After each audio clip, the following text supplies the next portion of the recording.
Salut les otaques, c'est Notchan. Ah, l'insécurité. Cet éternel marronnier des politiciens pour faire frémir les braves gens, s'en servir tel un cheval de Troie dans l'esprit de l'honnête contribuable. L'insécurité dans le monde, en général, si le trait n'est pas forcé, je ne suis pas contre en parler, remarquez. Mais un effort quand même pour ne pas être grossier, d'accord? Car dès qu'on parle sécurité numérique, ça fait peur pour de bon. N'abordons pas le sujet du piratage massif du réseau interne de Sony fin novembre, par exemple, et encore moins de la technologie NFC. Pour le coup, j'hésite à en rire ou à en pleurer. Remarquez, quand je vois le nouveau service de sécurité de Microsoft, je suis partagé également. Sur son campus de la Silicon Valley, le célèbre constructeur a décidé de déployer ses modèles du robot K5. Niveau design, cela peut faire penser à des espèces de suppôts qui monteront vaillamment la garde pour pas trop cher de l'heure. Malheureusement, là, ce sont les vigiles humains qui l'ont dans... Enfin, là quoi. Enfin, je digresse. Je dis suppôts, ce n'est pas le plus valorisant, j'en conviens. Ça pourrait tout aussi bien faire penser à des Daleks, c'est un peu plus cool, mais pas forcément plus rassurant. Et ne parlons pas de la marine US, hein. Car ça y est, elle dispose enfin d'un vrai canon laser, d'une puissance de 30 kW.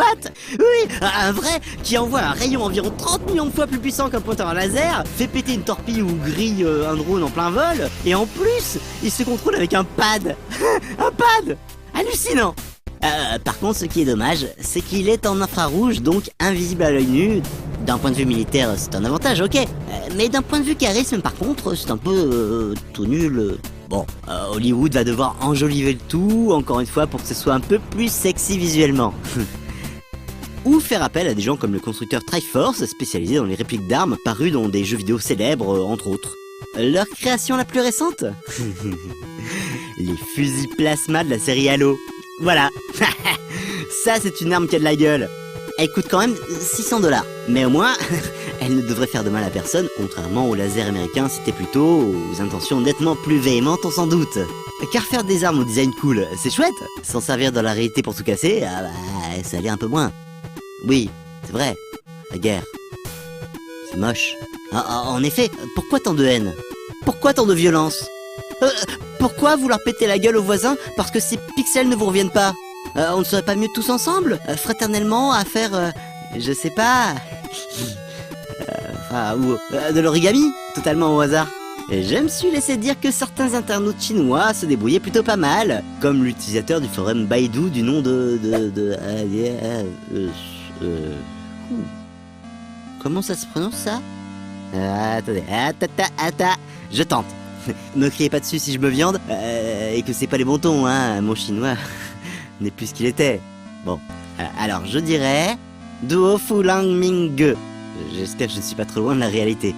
En tout cas, il se débrouille niveau origami et ça c'est déjà la classe. Et si on veut pas se plier en quatre, on pourrait jouer à se taper dessus. En toute amitié bien sûr, hein, sur Super Smash Bros Melee. Et pour ceux qui cherchent un moyen de passer leur cours de manière ludique, pourquoi ne pas tenter cette version sur calculatrice graphique monochrome à processeur Z80? C'est en cours de développement. Je ne suis pas certain que sans pad analogique ce soit très jouable, mais c'est déjà fun à voir. Sur ce, mon bien cher public, ne vous inquiétez pas trop et profitez plutôt des fêtes. L'apocalypse pourra bien attendre un peu. Alors, jouez bien, faites la poussière sur vos figurines et je vous dis à la prochaine, Ozak.